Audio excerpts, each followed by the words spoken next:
नमस्कार दोस्तों, स्वागत है फिर से एक नई वीडियो में। दोस्तों, अगर आप हमसे जुड़े हैं, चैनल को सब्सक्राइब किए हैं, तो बिल्कुल आपको पता होगा कि हम अंकित भाटी सर की जो यूपी पुलिस के लिए हिंदी की बुक आई है, उसमें से हम चैप्टर वाइज ऑब्जेक्टिव प्रश्न को सॉल्व कर रहे हैं। बात करें, आज हमारा जो है 9वां टॉपिक है, जिसका नाम है मुहावरे एवं लोकोक्तियाँ हैं। इससे पहले जो है 8 वीडियो अपलोड कर दिया गया है।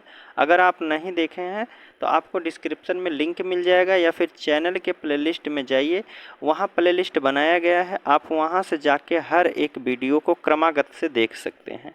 ठीक है, अगर बात करते हैं इस बुक का आप PDF डाउनलोड करना चाहते हैं तो डिस्क्रिप्शन में टेलीग्राम चैनल का लिंक दिया गया है, आप वहाँ से जाके PDF को भी डाउनलोड कर सकते हैं। ठीक है, तो चलिए हम प्रश्न शुरू करते हैं मुहावरे एवं लोकोक्तियाँ से। ठीक है, तो देखिए, इसमें पहला प्रश्न आज का पूछा जा रहा है कि अक्ल पर पत्थर पड़ना।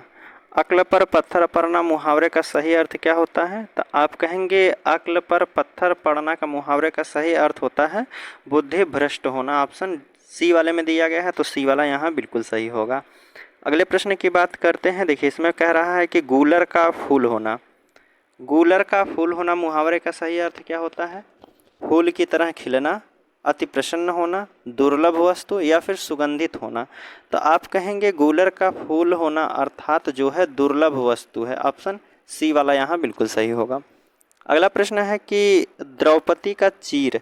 द्रौपदी का चीर का मुहावरे का सही अर्थ क्या होता है?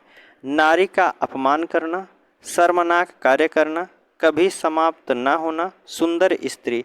तो आप कहेंगे द्रौपदी का चीर का जो मुहावरे का अर्थ होता है कभी समाप्त ना होना। ऑप्शन सी वाला यहाँ बिल्कुल सही होगा। अगला प्रश्न है, कह रहा है कि दांत काटी रोटी का अर्थ क्या होता है? दांत काटी रोटी का अर्थ क्या होता है? तो आप कहेंगे दांत काटी रोटी का सही अर्थ होता है गहरी दोस्ती। ठीक है, अगला प्रश्न है कूप मंडूक होना। कह रहा है कि कूप मंडूक होना क्या है? इसका मुहावरे का अर्थ क्या होता है? कुएं में गिरना, मूर्ख होना, मात देना, या फिर सीमित ज्ञान। कूप मंडूक होना का अर्थात होता है इसका सीमित ज्ञान। ठीक है, ऑप्शन डी वाला यहाँ बिल्कुल सही होगा। अगला प्रश्न है कि हींग न लगे फिटकरी रंग भी चोखा। कह रहा है कि हींग लगे न फिटकरी रंग भी चोखा। इसका मुहावरे का सही अर्थ क्या होता है? तो आप कहेंगे बिना खर्च का अच्छा काम। बिना खर्च का अच्छा काम हो जाए तो इसे कहा जाता है हींग लगे ना फिटकरी रंग भी चोखा।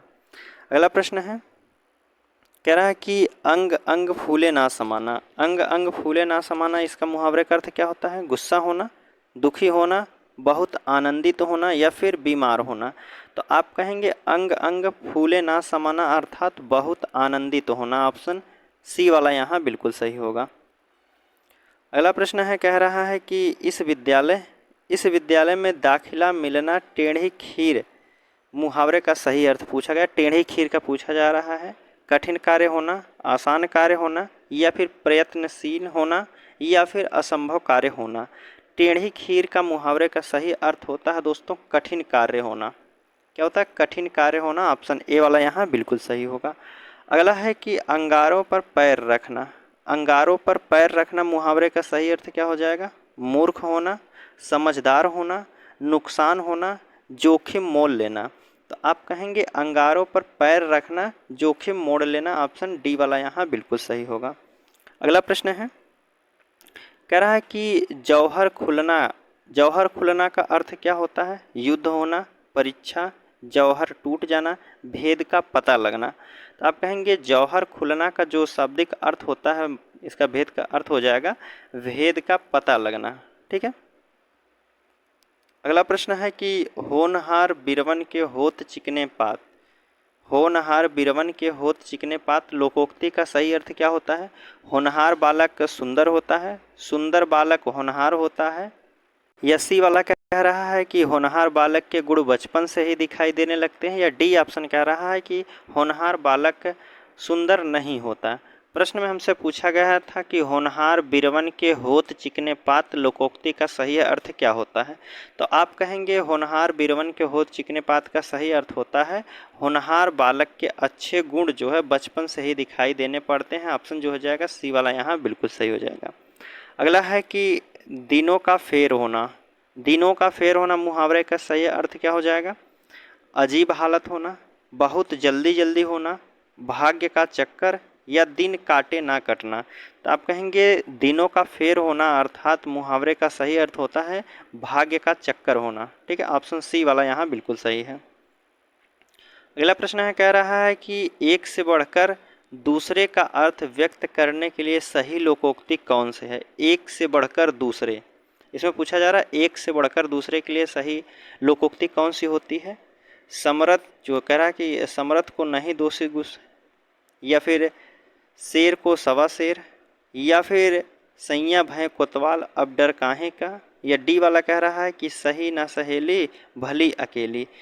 पूछा गया था कि एक से बढ़कर दूसरे, यहाँ जो इसका शाब्दिक अर्थ होता है लोकोक्ति का अर्थ हो जाएगा शेर को सवा शेर। ऑप्शन बी वाला यहाँ बिल्कुल सही होगा। अगला प्रश्न है कि देखिए 14 नंबर के प्रश्न में अब आपसे पूछा जा रहा है कि कह रहा है कि यह मुँह और मसूर की दाल।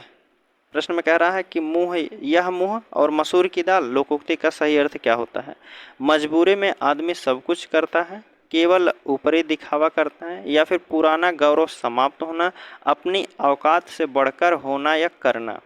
तो हमसे पूछा गया था कि यह मुँह और मसूर की दाल, यह मुँह और मसूर की दाल, इसे कहा जाता है, इसका जो अर्थ हो जाएगा यह होता है अपनी औकात से बढ़कर कोई काम करना। ऑप्शन डी वाला यहाँ बिल्कुल सही होगा। ठीक है, अगला प्रश्न है, कह रहा है कि आज के बच्चे माता पिता की आंखों में धूल झोंकने में कुशल हैं। आजकल के बच्चे जो हैं माता पिता की आंखों में धूल झोंकने में कुशल है। रेखांकित शब्द का जो है अर्थ क्या होता है। धूल झोंकने का अर्थ क्या होता है, धोखा देना, उपद्रव करना, मान ना देना, या फिर घमंड दिखाना। धूल झोंकना का अर्थ होता है दोस्तों धोखा देना, जो कि ऑप्शन ए वाले में दिया है, तो ए वाला बिल्कुल सही है।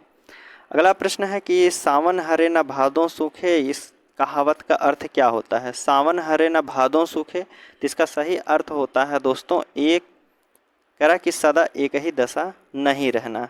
सावन हरे न भादों सूखे अर्थात सदा एक ही दशा नहीं रहती है। अगला प्रश्न है कि अंधों में काना राजा।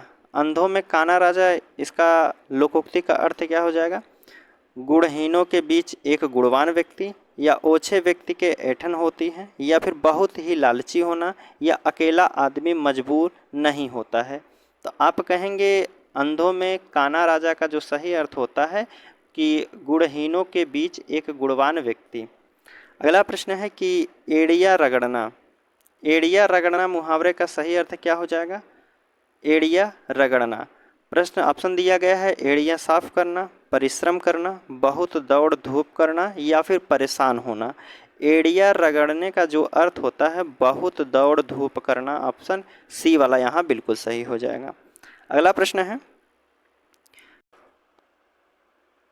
इसमें कह रहा है कि नीचे लोकोक्तियाँ और उनके अर्थ दिए गए हैं, इनमें गलत अर्थ वाला लोकोक्ति का चयन करना है। आगे नाथ न पीछे पगहा, इसे कहा जाता है बंधनहीन, अर्थात यह सही ऑप्शन है। कह रहा तीन तेरा होना अर्थात संगठित होना, तो नहीं, यह गलत होना। ठीक है, ऑप्शन क्या हो जाएगा, गलत ही हमसे पूछा गया था, तो बी वाला यहाँ गलत बताया गया है। अगला प्रश्न है, इसमें पूछा जा रहा है कि लाल पीला होना मुहावरे का सही अर्थ क्या हो जाएगा। लाल पीला होना, लाल पीला होने का अर्थ होता है बहुत गुस्सा होना। ऑप्शन ए वाला यहाँ आपका बिल्कुल सही हो जाएगा। अगला प्रश्न है कि पूछा गया है कि बहुत कंजूसी का आशय व्यक्त करने के लिए उपयुक्त लोकोक्ति कौन सी हो जाएगी। बहुत कंजूस व्यक्ति को क्या कहा जाता है, या क्या लोकोक्ति से उसे दर्शाया जाता है। तो आप कहेंगे बहुत कंजूस जो होते हैं घर की मुर्गी दाल बराबर कहा जाता है, या फिर चट मंगनी पट ब्याह, या फिर चमड़ी जाए पर दमड़ी न जाए, आम के आम गुठलियों के भी दाम। तो आप कहेंगे बहुत कंजूस होना अर्थात चमड़ी जाए पर दमड़ी न जाए। ऑप्शन सी वाला यहाँ बिल्कुल सही है। अगला प्रश्न है, कह रहा है कि पगड़ी रख घी चख, पगड़ी रख घी चख लोकोक्ति का सही अर्थ क्या हो जाएगा। मान सम्मान से ही जीवन का आनंद है, पढ़ लिख कर भी अनुभवहीन होना, निर्लज्ज होकर कुछ पाना, या फिर बदनामी से बुरा नेक नामी है। तो आप कहेंगे पगड़ी रख घी चख। पगड़ी रख घी चख का जो लोकोक्ति का अर्थ होता है निर्लज्ज होकर कुछ पाना। ठीक है, कुछ पाना निर्लज्ज होकर। अगला प्रश्न है कि आए थे हरि भजन को ओटन लगे कपास, लोकोक्ति का सही अर्थ क्या हो जाएगा? आए थे हरि भजन को और लोटन लगे कपास, इसमें क्या हो जाएगा? साधुओं की संगति छोड़ देना, या फिर वंचित कार्य को छोड़कर अन्य कार्य में लग जाना, या फिर सी कह रहा है भक्ति को छोड़कर व्यापार करने लगना, या फिर गृहस्थी के झंझटों में फंस जाना। प्रश्न में कहा था कि आए थे हरि भजन को ओटन लगे कपास, अर्थात जिस काम के लिए आए थे वह काम छोड़कर किसी दूसरे काम में लग जाना। तो ऑप्शन कौन सा हो जाएगा? वंचित कार्य को छोड़कर अन्य कार्य में लग जाना। ऑप्शन बी वाला यहाँ बिल्कुल सही होगा।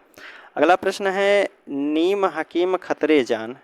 नीम हकीम खतरे जान का अर्थ क्या होता है? अल्प ज्ञान हानिकारक होता है, नीम के कड़वेपन का ज्ञान होता है, नीम का प्रयोग हकीम द्वारा करना होता है, या उक्त में से कोई नहीं। पूछा गया है कि नीम हकीम खतरे जान। नीम हकीम खतरे जान का जो शाब्दिक अर्थ होता है दोस्तों, लोकोक्ति का अर्थ हो जाएगा अल्प ज्ञान हानिकारक होता है। ठीक है, ऑप्शन क्या हो जाएगा? ए वाला यहाँ बिल्कुल सही है। कह रहा है कि आँखों में गड़ना। आँखों में गड़ना मुहावरे का सही अर्थ क्या हो जाएगा? गौर से देखना, मन में खटकना, या फिर सहन ना कर पाना, वस्तु को पाने की उत्कंठ लालसा। तो आप कहेंगे आँखों में गड़ना। आँखों में गड़ने का जो अर्थ होता है मन में खटकना। ठीक है, मन में खटकना, या फिर ये भी हो सकता है डी वाला भी कि किसी वस्तु को पाने के लिए उत्कंठ लालसा। ठीक है, तो ऑप्शन क्या हो जाएगा? सी और डी और बी दोनों होते हैं, बी और डी दोनों होंगे। अगला प्रश्न है, कह रहा है कि कलेजे पर सांप लौटना। कलेजे पर सांप लौटना मुहावरे का सही अर्थ क्या होता है? दुखी होना, ईर्ष्या से जल उठना, दुश्मनी निकालना, या फिर दीनता प्रकट करना। कह रहा है कि कलेजे पर सांप लौटना।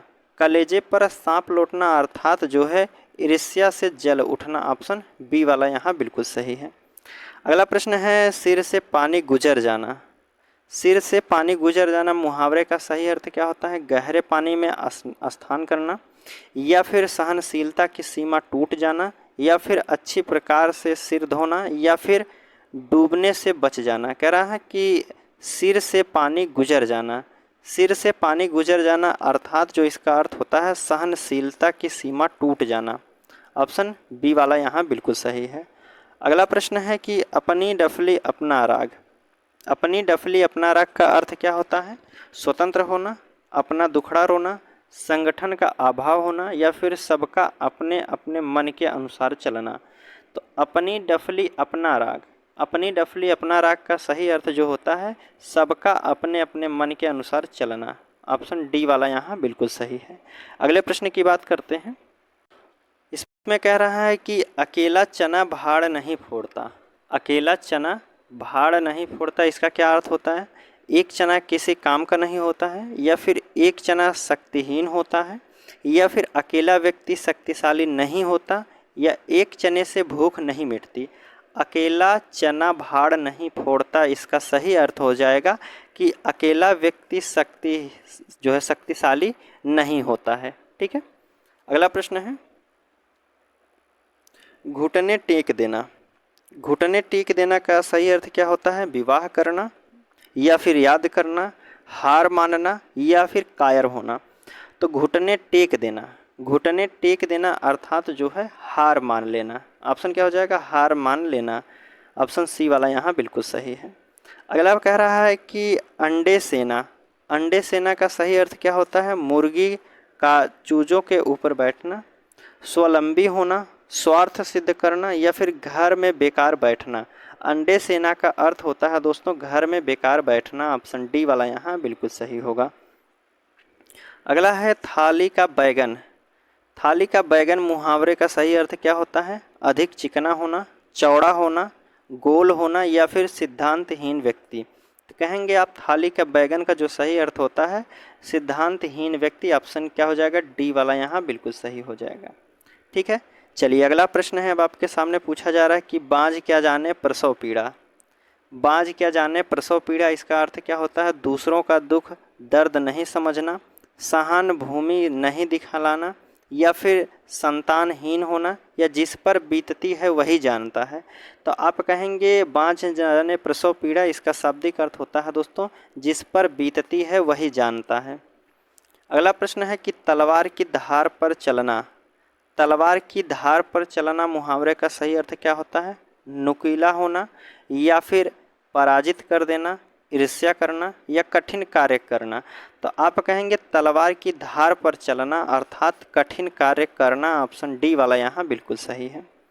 अगला है कि कान का कच्चा होना मुहावरे का सही अर्थ क्या होता है? कान का कच्चा होना, बहरा होना, सुनी सुनाई बातों पर विश्वास करना, सभी पर विश्वास करना, या फिर कम सुनाई देना। तो कान का कच्चा होना मुहावरे का सही अर्थ जो हो जाएगा दोस्तों, सुनी सुनाई बातों पर विश्वास कर लेना, उसे कहा जाता है कि कान का कच्चा होना। अगला प्रश्न है, चूहे के चाम से नगाड़े नहीं मढ़े जाते। कह रहा है कि चूहे के चाम से नगाड़े नहीं मढ़े जाते, इसका अर्थ क्या होता है? कंजूसी करना, सीमित संसाधनों से काम करना, या फिर छोटा होकर बड़ा काम करना। सीमित संसाधनों से बड़े काम नहीं होते। तो आप कहेंगे चूहे के चाम से नगाड़े नहीं मढ़े जाते हैं, तो अर्थात ये हो जाएगा सीमित संसाधनों से बड़े काम नहीं कर सकते हैं आप। ऑप्शन डी वाला यहाँ बिल्कुल सही है। अगला प्रश्न है कि छक्का पंजा करना। छक्का पंजा करना मुहावरे का सही अर्थ क्या होता है? झगड़ा लगाना, ओछी हरकत से कार्य सिद्ध करना, चापलूसी करना, या फिर नारदगिरी करना।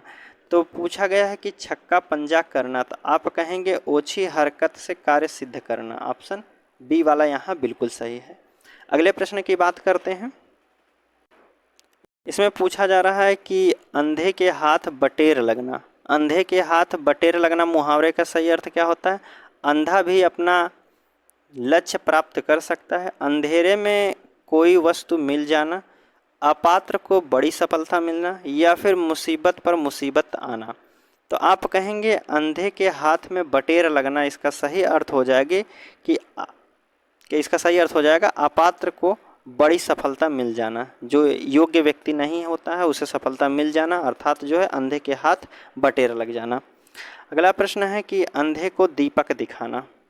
अंधे को दीपक दिखाना मुहावरे का सही अर्थ क्या होता है? अंधे का रास्ता रोशन करना, या फिर नासमझ को उपदेश देना, नासमझ को रोशनी देना, अंधे की सहायता करना। तो अंधे को दीपक दिखाना मुहावरे का जो सही अर्थ होता है नासमझ को उपदेश देना। आप उसे उपदेश देते रहेंगे वह समझ नहीं सकता।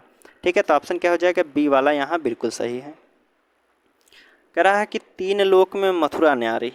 तीन लोक में मथुरा न्यारी का सही अर्थ क्या होता है? तीनों लोकों में मथुरा का होना, या फिर सबसे निराला, या मथुरा का बखान तीनों लोक में है, या बहुत सुंदर मथुरा का होना।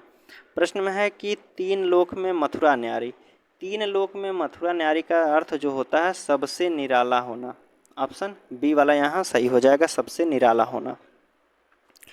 अगला प्रश्न है, देखिए इसमें पूछा जा रहा है कि उपाय ही सफल और श्रेष्ठ है जिनका लोहा। कह रहा कि उपाय वही सफल और श्रेष्ठ है जिसका लोहा विरोधी को भी मानना पड़े।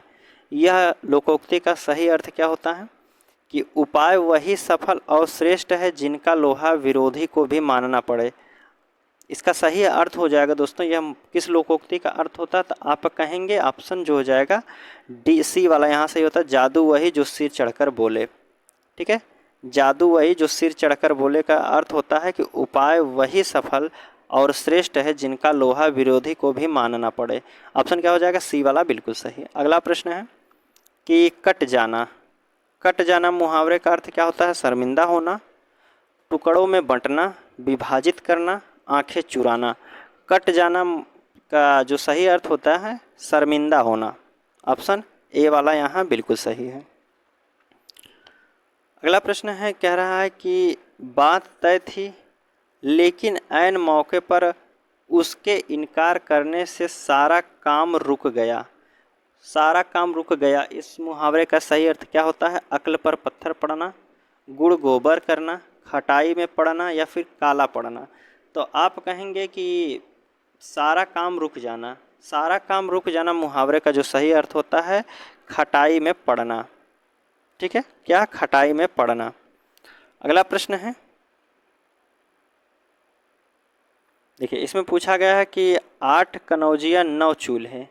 8 कनौजियाँ 9 चूल्हे का लोकोक्ति का सही अर्थ क्या होता है? मस्त रहना, फाका करना, अलगाव की स्थिति या फिर संपन्नता की स्थिति।